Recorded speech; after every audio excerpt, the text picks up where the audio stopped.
d'être là. Épisode 107, le meilleur est à venir. C'est parti pour une vingtaine de minutes de bonnes nouvelles, de belles informations, de petites blagues qui font sourire, etc., etc. Histoire de nous mettre de bonne humeur, comme d'habitude. Salut à vous qui me regardez en différé ou alors en replay, comme on dit, comme je dis. Ça me fait très plaisir. Et que ce soit après un exercice pour vous reposer les genoux, je ne cite personne, que ce soit dans votre lit tranquillement après une longue journée, que ce soit le matin au petit déjeuner, pourquoi pas, ou que ce soit dans votre bain pendant que vous vous prélassez et vous vous relaxez, eh bien je suis très heureux que vous me regardiez ou que vous m'écoutiez, non pas pour moi, mais parce que c'est important de remplir sa banque de bonus points, comme on dit en anglais, c'est-à-dire de se recharger en positivité, j'aime pas trop ça, en optimisme, etc., etc., etc. Salut Séverine, ça va? Merci d'être là. Salut Maribo, bonjour. Et bonjour à tous ceux et à toutes celles que je ne vois pas défiler sur le côté, qui passent et qui viennent. Je vous salue, ça me fait très plaisir de vous voir. Quelques petites infos avant de commencer. Vous les noterez aussi en différé, en replay, parce que là, tout le monde n'est pas encore là. Salut Marjorie, tu vas bien? Merci pour le passage. Il y a une newsletter. J'ai une newsletter. Alors, je sais pas comment dire en français, en anglais. Je te regarde en coupant des légumes pour mes smoothies. Eh ben voilà. On ne peut pas faire mieux. Maribo, la reine des smoothies, si vous en voulez, allez voir sa page ou mets ta page, mets un lien sur ta page dans les commentaires. Et la sortie, Maribo, tu as sorti déjà pas mal de bouquins sur les smoothies, que j'adore aussi personnellement. Bon, ça prend du temps pour les préparer, mais qui veut avoir une bonne santé doit faire un effort. Donc, plusieurs choses à vous dire. D'abord, il y a une newsletter que je viens de créer. Pour vous inscrire, c'est pratique, parce que ce que j'ai l'intention de faire, c'est de vous proposer aussi des histoires à lire, une fois par semaine peut-être, ou alors un podcast directement. On va voir, hein, parce qu'il faut faire évoluer les choses, il faut avancer. Ravi de t'avoir en direct, c'est un plaisir, Marjorie, c'est tout à fait un plaisir. Et donc, si vous allez sur la page Facebook du meilleur est à venir, vous verrez, il y a un bouton, je ne sais pas comment, il y a un gros bouton bleu où il y a écrit subscribe en anglais, mais je ne sais pas comment on dit, comment c'est écrit, abonnez-vous peut-être en français. Ou alors sur la colonne de gauche, vous verrez, vous pouvez cliquer et vous abonner directement. Et petit à petit, je vais mettre ça en marche et faire avancer les choses de façon à ce que nous puissions être encore mieux, pouvoir encore mieux communiquer. C'est surtout ça. Alors ça, c'est la première chose. Quand est-ce qu'il va commencer l'épisode 107? Ah bah pas tout de suite, hein, il faut encore patienter. Et évidemment, qu'est-ce qui se passe jeudi? Ouh, elle est de retour. La femme sans peur, le volume 9, ce jeudi, est en vente. D'ailleurs, un petit secret. Le livre, papier, la version papier est déjà en vente. Si vous arrivez à la trouver et à l'acheter, tant mieux, il y a déjà des personnes qui l'ont acheté, des petits malins, qui savent la trouver. Moi, j'ai pas réussi à la trouver encore, mais elle a été achetée, donc elle est déjà disponible. La femme sans peur, volume 9. Attention, alors ça, c'est très important. Là, vous ne savez pas encore pourquoi, mais vous le saurez bientôt quand vous découvrirez. Il va y avoir des sacrés coups de théâtre. Alors là, moi-même, j'ai été choqué. Il y a de sacrés coups de théâtre qui vont se dérouler dans ce volume 9. Si vous connaissez l'histoire de Trinity, de Speedy, etc., il n'y a rien de nouveau là-dedans. Et pour ceux qui voudraient découvrir d'ailleurs la série, vous pouvez directement acheter le volume 9 parce qu'il y a pas mal de coups de théâtre dedans, etc., etc. Salut Lily, ça va? Ça s'est bien passé, hein, comment ça s'appelle? C'est Livre Paris maintenant, le SDL, le Salon du Livre de Paris. J'ai vu les photos, hein, c'est super de voir tous les auto-édités, rassemblés, aller manger au resto, etc. Et faire des séances de dédicaces, hein. Ah, ça doit être quelque chose, ça c'est bien. Eh ben, c'était sympa en tout cas de partager toutes ces photos. Merci. La femme sans peur, volume 9, sorti ce jeudi. Vous m'avez super soutenu lors de la sortie récemment du... Je n'ai même plus les titres de mes bouquins. Le 8e Sens. Je m'en vais. C'est pas possible. Bon, je reviens quand même. Hein. Comment peut-on oublier le titre de ses propres bouquins? faut dire que ça commence à faire beaucoup. Je commence à en avoir un petit paquet. Et donc, c'est vrai que parfois, je m'emmène un petit peu les pinceaux. Surtout que j'écris sur deux bouquins en ce moment. J'écris sur le volume 10 de la femme sans peur. Et en même temps, j'écris sur une autre histoire complètement différente. L'histoire d'une femme, encore, oui, j'aime bien écrire comme ça, d'une femme quinquagénaire. Et là, attention, c'est encore autre chose. Mais bref. Donc, je vous en reparle mercredi aussi. Mais préparez-vous, l'e-book sort officiellement jeudi.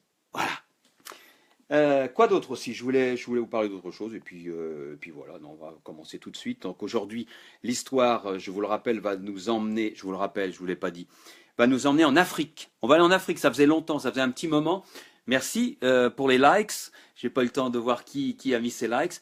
Eh, n'hésitez pas à partager le direct. Il doit y avoir un bouton en bas pour partager ce direct ou alors partager l'enregistrement. N'hésitez pas à le faire, c'est toujours sympa et ça me permet. Déjà cool. Oui, oui, oui, oui. Déjà, oui. Je sais pas de quoi tu parles parce que je vais très vite. Mais c'est pas grave, Lily. C'est pas grave. Le moment suspendu, le voici. Je passe un peu du coq à l'âne aujourd'hui. Il est magnifique ce moment suspendu. Regardez-moi ça, il est signé Nadège. On le voit pas bien. Il faut que je le mette sur la page Le meilleur est à venir, à laquelle vous devriez être abonné normalement. C'est magnifique, un magnifique de lever de soleil sur une ligne de train ce matin dans la banlieue parisienne. Je ne sais pas où tu habites, Nadège, mais je sais que c'est en banlieue parisienne. Et c'est magnifique. Et tu as écrit quelque chose avec Nadège qui est très, très... J'ai adoré. Franchement, j'ai adoré. Tu as dit, au moins, le changement d'heure servira à quelque chose de beau. Enfin, c'est pas ça que tu as dit exactement, mais c'était ça l'idée. Au moins, ça servira à ça. Et oui. C'est ça qui est important, Nadège. C'est de voir le bon côté des choses. On dit le verre à moitié vide ou le verre à moitié plein. Tiens, ça, on va en parler aussi dans quelques instants. Mais c'est voir le verre à moitié plein. Enfin, c'est pas à moitié plein, presque plein, on va dire. Et c'est voir le bon côté des choses, parce que tous les événements qui nous arrivent sont bons ou mauvais, c'est nous qui décidons, ça se passe là-dedans.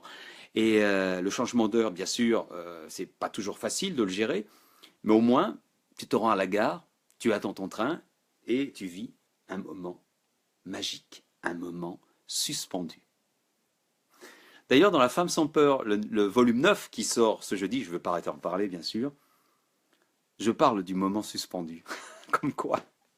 J'en avais jamais parlé avant, mais c'est bien sûr depuis que Sandra m'a soufflé l'expression, j'ai eu envie d'en parler, de rendre hommage aussi à Sandra, qui m'avait donné cette idée pour appeler toutes ces belles photos, tous ces beaux clichés que vous partagez avec moi. Merci Lily.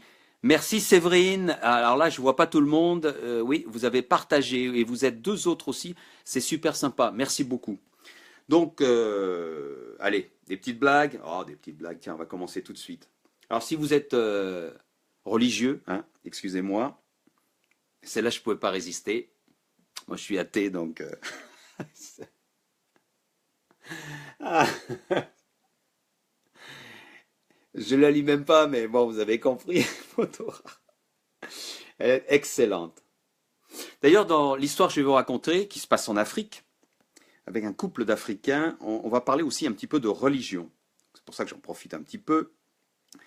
Et Cécile a partagé une chose. Merci Cécile, elle est géniale celle-là. Quelle est votre principale qualité? C'est lors d'une interview, un entretien. Je suis très rapide en calcul mental. Ah ouais? 23 fois 543. 37. Mais c'est faux. Oui, mais c'est rapide. Ah là là, c'est excellent. Merci Cécile, elle est très très bonne. Bisous petit. Et puis, il y en avait d'autres aussi que j'ai bien aimées. Alors attendez que je cherche. Je voulais les mettre dans un certain ordre. Voilà, celle-là, elle est pas mal. Non, pas celle-là. Désolé, celle-là, on va attendre. Celle du tatouage. Une belle sur le tatouage. Regardez celle-là. Quand mes amis me demandent pourquoi je n'ai pas de tatouage, je leur réponds, tu mettrais un autocollant sur une Ferrari, toi? Nous sommes les Ferrari de l'humanité. Ah, non, pas celle-là, pas tout de suite. J'en ai pas mal sur la politique aussi. Hein. Je vous parlais de vide, de verre à moitié plein, à moitié vide. Cédric, qui a vraiment beaucoup d'humour, Cédric. Et regardez celle-là. Cédric, il n'y a pas longtemps, hein, je l'ai noté il y a tout récemment. On peut voir le verre à moitié vide, mais on peut aussi voir le mec à moitié plein. Sako Hazel, je crois, a rajouté derrière, Hazel Bury, qui est aussi une auto-édité avec des super bouquins. On peut aussi voir le mec à moitié vidé. Salut Macno! Première visite, je pense. Sois le bienvenu. Elle est bien celle-là, elle est excellente. Sinon, avant de passer père, voilà, je fais vite le tour. J'ai pas très bien organisé ça aujourd'hui. Ah si, celle-là elle est excellente. Il faut que je vous la montre celle-là. Regardez-moi ça. Alors, un indice. Il faut être fan du groupe d'Indochine pour comprendre. Ou alors, il faut connaître Bob Moran. Allez, on y va.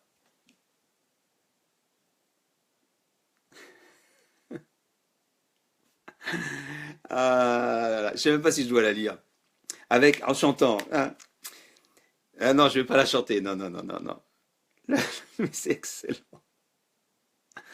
Alors, s'il y en a qui comprennent pas, demandez dans les commentaires. Hein. Bob Moran, la première chanson d'Indochine, hein, vous savez de quoi. Mais elle est géniale, celle-là. Avec la photo qui va bien, hein, vous notez. Hein. Tiens, Nadège. Eh ben Nadège, on vient de parler de toi. Ah, tu as raté le tout début. Tu as raté. Je sais que tu voulais faire l'effort de venir en direct. Bah ça y est, j'ai parlé de toi. Je t'ai complimenté. Je t'ai remercié. Il faudrait que tu regardes le replay pour revoir ta photo, qui a été plébiscitée d'ailleurs. Hein, cette magnifique photo. Alors, on continue. Et il y en a une qui était pas mal sur le changement d'heure. Bon, on est un petit peu en retard. Ah non, c'est pas celle-là. Je voulais mettre d'abord. Il y en a une autre sur le changement d'heure. Voilà. Signé Pascal. Pascal en a d'excellentes aussi. Il en partage d'excellentes. Ce qui est bien avec le changement d'heure, c'est comme en 6 mois, je vais avoir la bonne heure sur le tableau de bord de la voiture. Ça me fait rire. Ça me fait rire. Pourquoi? Parce que c'est vrai. Dans ma voiture, c'est exactement ça. Je n'arrive pas à changer l'heure sur le tableau de bord de ma voiture. Elle n'est pas toute jeune. J'arrive pas à changer l'heure. Donc pendant 6 mois, je dois calculer. Ah, attends, c'est 1 heure de moins, c'est 1 heure de moins.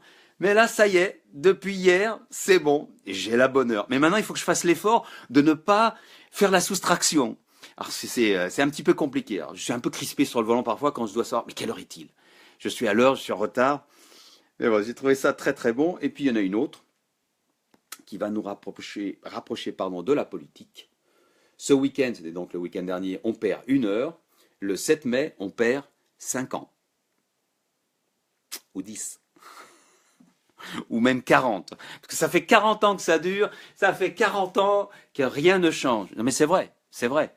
Et vivement les candidatures nouvelles. Hier, je vous ai proposé une candidature toute totalement nouvelle.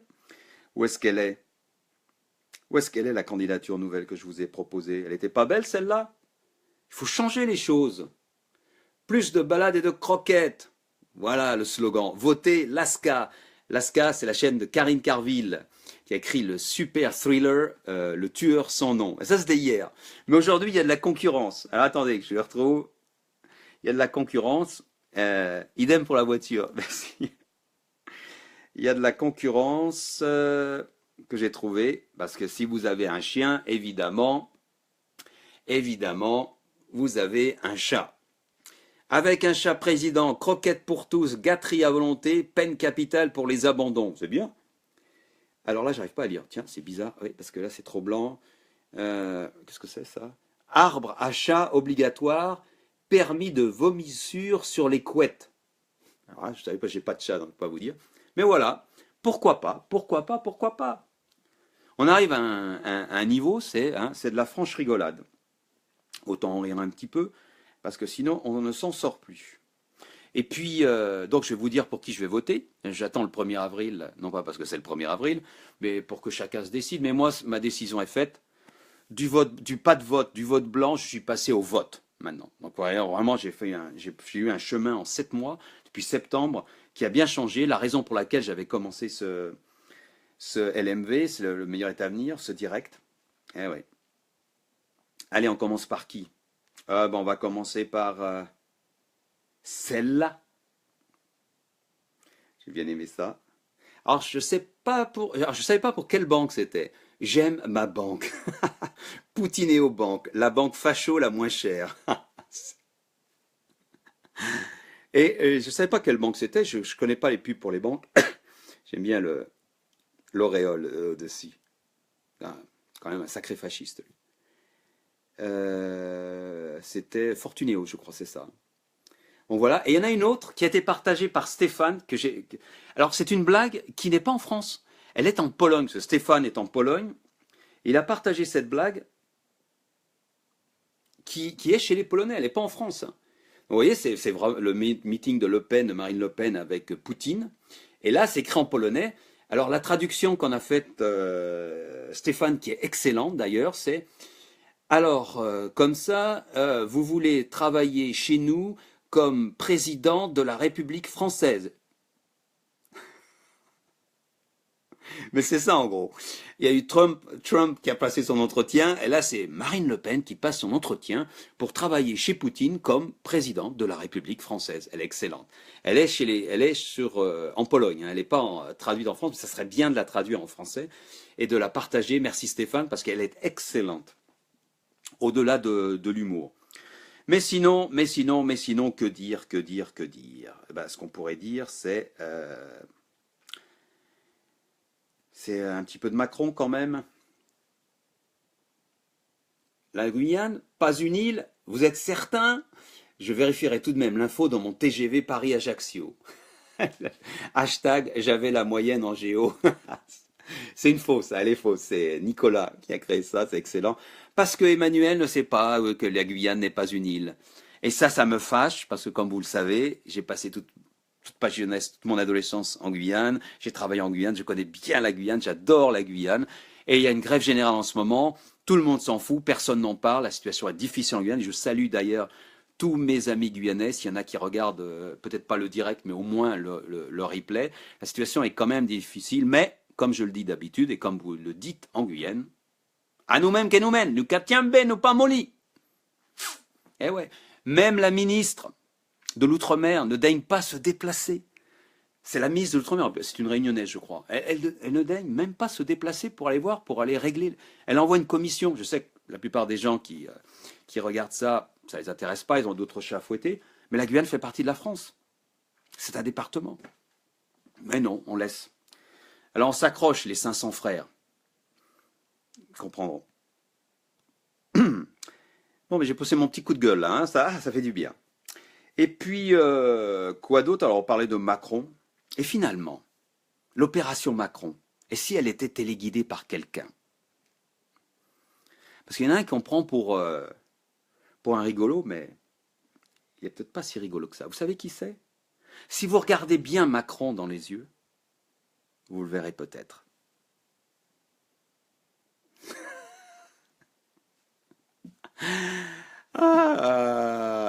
On met toujours on met quelques secondes, le cerveau met quelques secondes à comprendre, hein. Il faut quelques secondes pour comprendre, mais on y arrive, hein. Allez, je vous la mets bien en gros. Et ouais. Et il y a des bruits, hein. Si c'est vrai, c'est comment ça c'est Machiavelli. C'est aussi bien que Machiavel. C'est pas Flamby, hein. C'est Flambelli. Et c'est tout à fait possible, hein. Si vous connaissez un petit peu l'histoire de Hollande et les coups fourrés qu'il a pu faire à d'autres, entre autres à Mélenchon, par le passé, pas de cadeau, hein. Il a l'air doux, il fait des blagues, mais derrière, hein, il n'a pas été élu président par hasard. Enfin, il a eu de la chance, il faut toujours un peu de chance, mais je trouve cette image est très parlante. Et parmi nous, le Macron, ah non, j'appelais ça le Macroland. Le Macroland, en fait, c'est du Macroland. Ça nous fera du bien. Et j'ai une citation de Paul Valéry là que je voulais partager avec vous.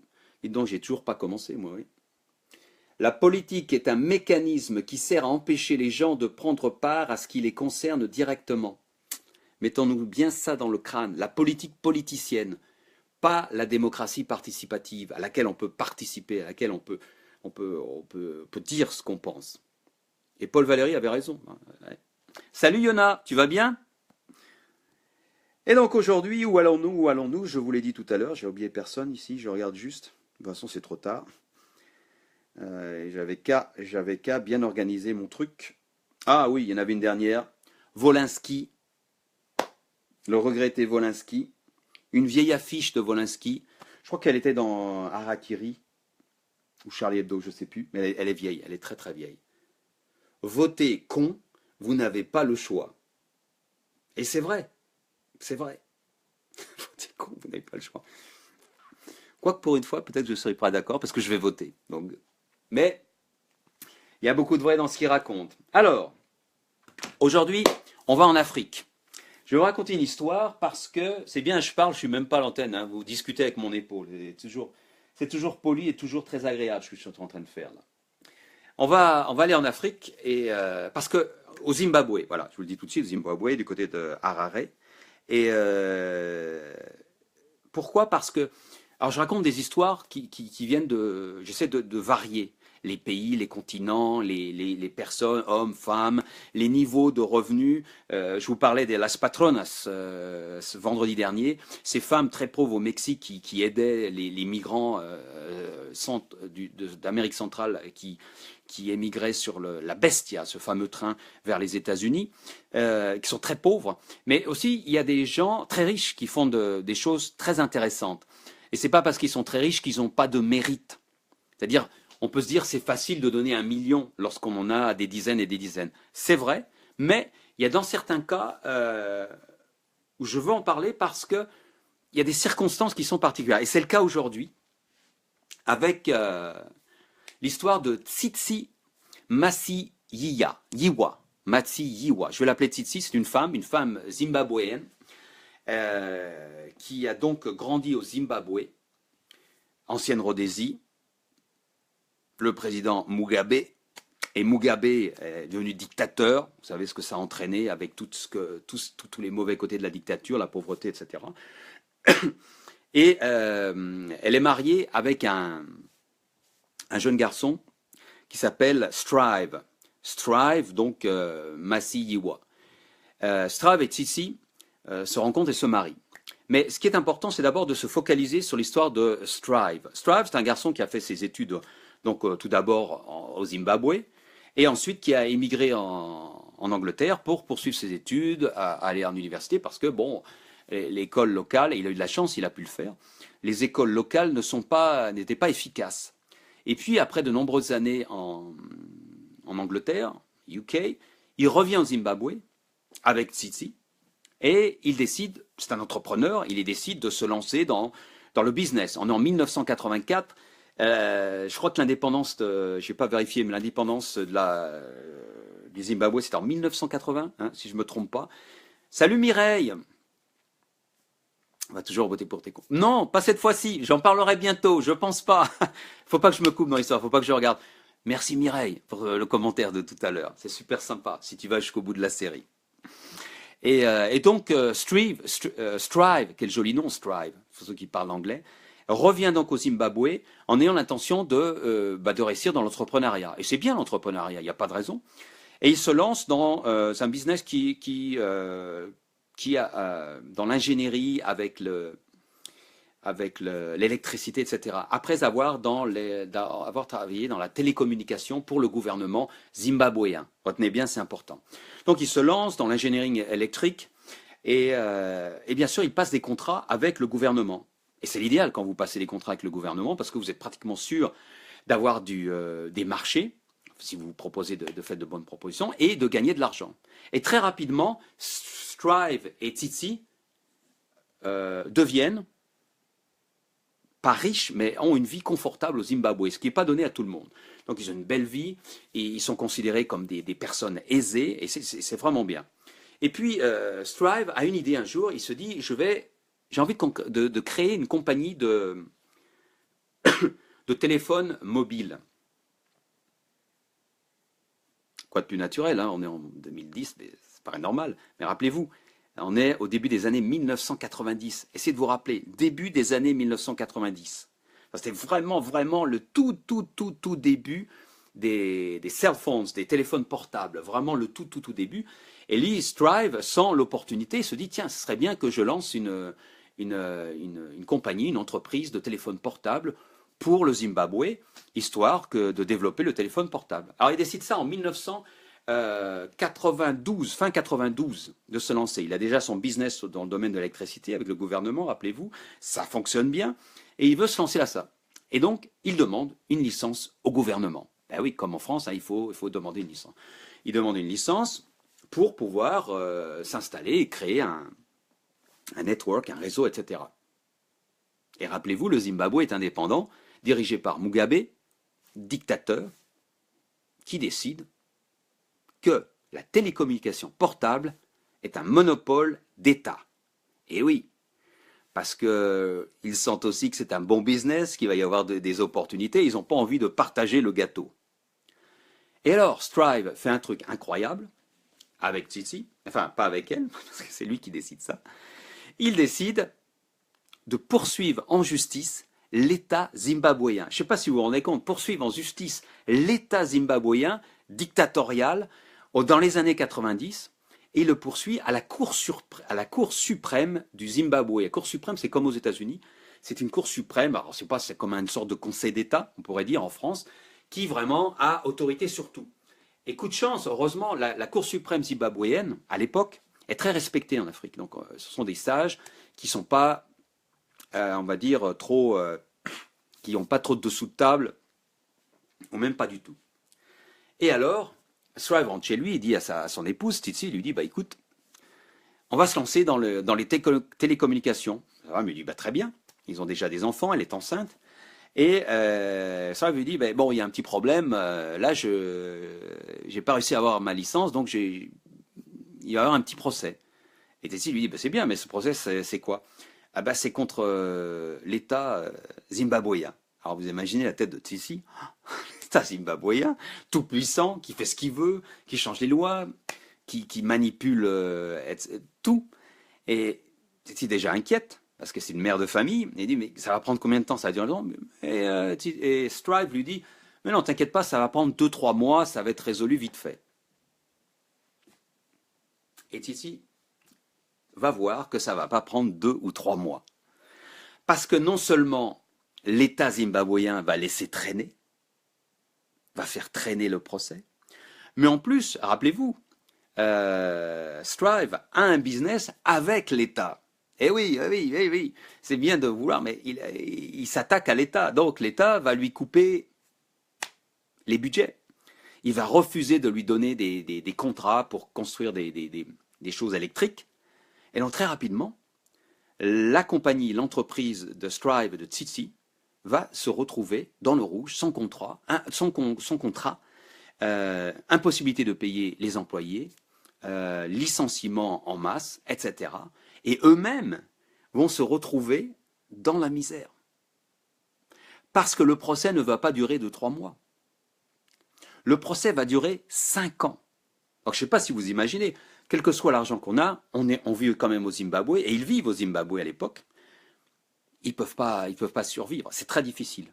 Donc Tsitsi explique un petit peu plus tard, longtemps après, qu'ils se sont retrouvés dans une misère terrible.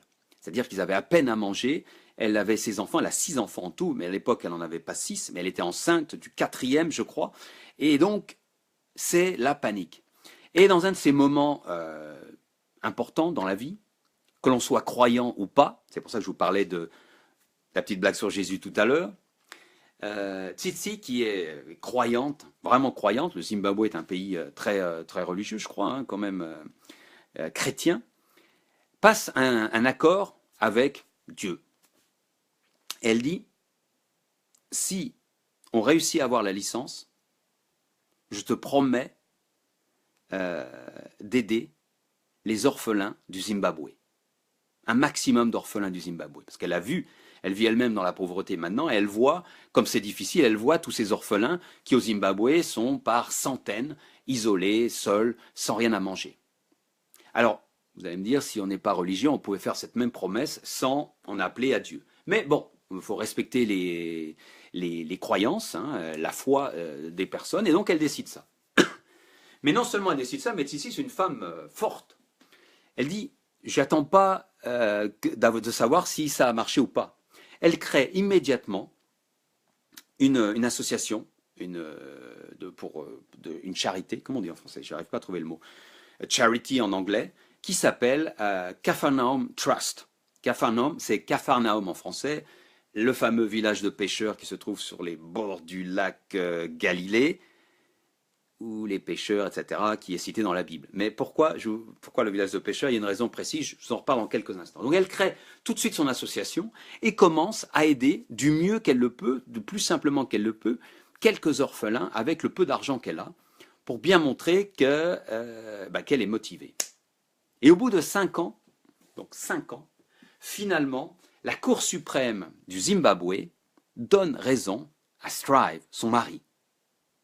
Il peut avoir une licence et commencer son business de téléphone mobile. Et en même temps, Strive a un coup de génie, puisqu'il est l'un des premiers au monde à proposer, l'année c'est 1997, fin 1997, début 1998, imaginez bien, des téléphones prépayés. Et ça, c'est une idée de génie qui va lui permettre immédiatement de conquérir le marché zimbabwéen. Immédiatement. Tant et si bien qu'à l'heure actuelle, à l'heure où je vous parle, en 2013, en téléphone portable, le Zimbabwe est couvert à 103%. 103%. Et tout ça grâce à cet homme, et aussi à sa femme, qui l'a soutenu et qui a travaillé avec lui, pour réussir cette histoire de business. Il y a d'autres choses également. Strive, qui est lui aussi très croyant, a voulu que les Zimbabwéens puissent acheter des actions de cette compagnie. C'est incroyable, c'est très très rare ça aussi. Donc les Zimbabwéens, il y a les Zimbabwéens, à peu près 10 000 en ce moment, qui possèdent toujours des actions de cette première entreprise, Econet. Vous la connaissez peut-être si vous allez souvent en Afrique, parce que elle a grandi dans plusieurs États africains, le Burundi, l'Afrique du Sud, le Lesotho, le Swaziland et d'autres, et aussi dans des pays sud-américains maintenant. Donc c'est un truc qui est devenu énorme. Et donc tout ça a fait de Strive et de Tsitsi des personnes, un couple extrêmement riche. On parle de plus d'1 milliard de dollars en assets, en biens. Peu importe. Qu'est devenue l'association? Ah oui, parce que c'est bien de se motiver, de trouver des raisons de se motiver, mais est-ce que ça a continué? Tsitsi n'a qu'une parole. Dès qu'ils ont eu de l'argent, elle a commencé à réunir tous les orphelins qu'elle pouvait et à leur offrir des repas, des choses comme ça, à les aider, etc. Et elle fait ça très rapidement. À mesure que la compagnie gagne de plus en plus d'argent, elle rajoute de l'argent dans son association pour aider ses orphelins. Mais au bout d'un moment, elle se rend compte que c'est pas assez. Parce que, comme je vous disais tout à l'heure, rappelez-vous, les pêcheurs, elle dit que ce que je leur faisais, c'était leur offrir un poisson, c'est tout. Mais ce qu'il fallait faire, c'était leur apprendre à pêcher à ces orphelins. C'est-à-dire, en clair, ne pas leur donner seulement des repas, mais leur donner une éducation qui leur permette de s'émanciper et d'aider à leur tour d'autres personnes. Et c'est ce que fait Tsitsi, puisqu'à partir de cette association, elle a créé d'autres associations qui vont carrément soutenir des orphelins zimbabwéens, et maintenant ça s'est étendu à d'autres pays limitrophes du Zimbabwe, mais également en Afrique du Sud, etc. C'est-à-dire que les orphelins sont pris en charge directement par cette association qui leur fournit non seulement à manger, les vêtements, qui paye tous les frais de scolarité, mais non seulement l'école primaire, mais aussi le collège, le lycée, et si c'est possible, l'université. En ce moment, chaque année, il y a 40 000 orphelins qui sont soutenus par cette association. Chaque année, c'est-à-dire en ce moment. Et 3 000 d'entre eux étudient en université, que ce soit aux États-Unis, que ce soit en Afrique du Sud ou en Australie. C'est très important. L'éducation, c'est primordial. Et je trouve qu'ils font un truc génial. Donc ils investissent de leur propre argent, mais aussi leur compagnie, qui maintenant a émigré en Afrique du Sud, qui s'appelle toujours Econet, mais sous un autre nom, aide et participe également à donner de l'argent pour aider tous ces orphelins. Ils ont calculé en gros que depuis qu'ils ont lancé l'association, ils ont dû aider à peu près 250 000 orphelins. Je ne sais pas si vous imaginez, c'est un nombre énorme. C'est pas assez, on va dire, mais c'est un nombre énorme. 250 000 orphelins qui ont pu bénéficier d'une éducation. Certains, ça n'a pas bien marché, d'autres ça a un peu mieux marché, et d'autres sont devenus des gens formidables, qui sont soit sortis de l'université avec des diplômes de médecins, etc., soit qui font leur propre entreprise, soit etc. Mais ça, c'est génial.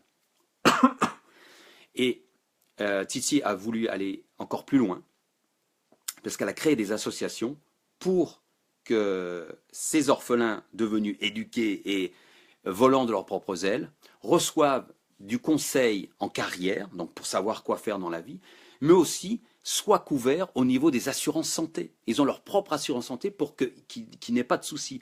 C'est vraiment un truc génial qui couvre de A à Z une personne pour les aider. Donc moi je dis chapeau.